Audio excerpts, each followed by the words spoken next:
কুষ্টিয়ায় নারী শিশু নির্যাতন সহ সব ধরনের যৌন নিপীড়নের বিরুদ্ধে বিক্ষোভ মিছিল এবং সমাবেশ অনুষ্ঠিত হচ্ছে। জেলার পৌর চত্বর থেকে যুক্ত হচ্ছেন প্রতিনিধি শরীফুল ইসলাম। শরীফুল, এই যে বিক্ষোভ মিছিল কখন নাগাদ শুরু হয়েছে এবং এই বিক্ষোভ মিছিলের সবশেষ পরিস্থিতি আপনার কাছ থেকে জানতে চাই। ধন্যবাদ তাসফিয়া। আপনি যেমনটি বলছিলেন, সারা দেশে যে নারী নির্যাতন বিরোধী যে আন্দোলন চলছে তারই ধারাবাহিকতায় কুষ্টিয়াতেও এই নারী নির্যাতনের বিরুদ্ধে এবং দোষীদের যারা ধর্ষক তাদের সর্বোচ্চ শাস্তির দাবিতে এখানে মানববন্ধন এবং সমাবেশ অনুষ্ঠিত হচ্ছে।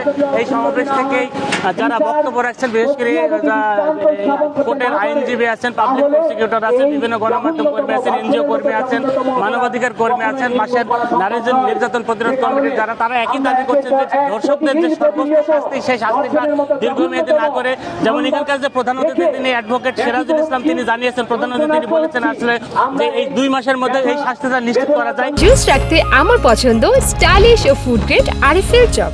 জুস রাখার জোশ চপ। আমি কথা বলবো কুষ্টিয়া নারী নির্যাতন প্রতিরোধ কমিটির সাধারণ সম্পাদক মিজানুর রহমান লাকি, তার কাছে জানবো আসলে এই আন্দোলন করছেন এবং সর্বোচ্চ শাস্তি কতদিনের মধ্যে করা সম্ভব। আসলে বিষয়টা হচ্ছে অত্যন্ত দুঃখজনক। আমরা প্রায় সময় এই ধর্ষণের বিষয় নিয়ে মানববন্ধনে দাঁড়াই, গতানুগতিকভাবে কোনো সমাধান দেখি না। আমরা চাই যে অন্তত এই আসিয়াকে কেন্দ্র করে একটা দৃষ্টান্তমূলক ব্যবস্থা হোক, সরকার এই বিষয়টা গুরুত্ব দেবে এবং এর আসিয়ার যারা ধর্ষণকারী তাদের বিরুদ্ধে বা তাদের পক্ষে যেন কোনো উকিল না থাকে, যদি আইনজীবী না থাকে। আমরা চাই এটা তো প্রুফ কে ধর্ষণ করেছে, অতএব আসিয়াকে ধর্ষণকারীদের দৃষ্টান্তমূলক শাস্তি খুব দ্রুত সময় দিলে আমার মনে হয় এটা বন্ধ হবে।